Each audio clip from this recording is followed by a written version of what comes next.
I wish you a very good day and a warm welcome to a brand new video. Today, I would like to make a quick and short video about the Ford Focus 4th generation, model year 2020.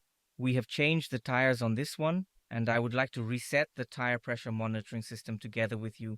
I'm going to show you how to do that right now, so let's get started. Quick heads up before the video starts. Don't be surprised about the quality differences between the videos we upload.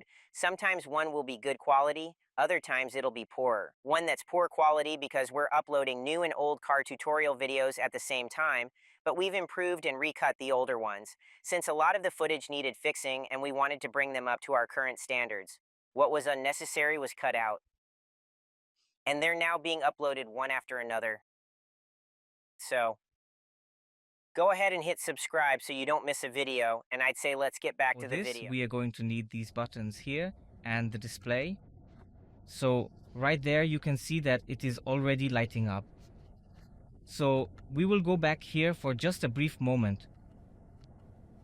Go up, up and up again to the settings menu. Press the OK button, press the menu right here. Then we will go down to the information section, okay? Then right here, and then navigate right over to the air pressure settings. And just like that right there.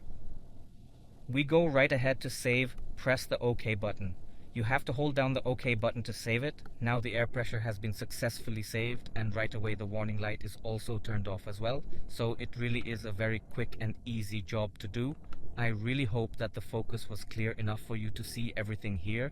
So it is actually quite simple to follow. Simply go up and down to the gear icon so that you have the vehicle menu, settings, OK, menu, then information, air pressure, save, press and hold, and you are done.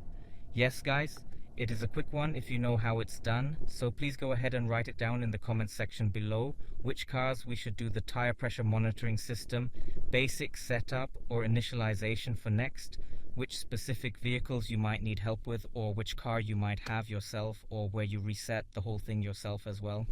Just write it in there, and if you like the video, leave a thumbs up, leave a sub. See you next time. Bye.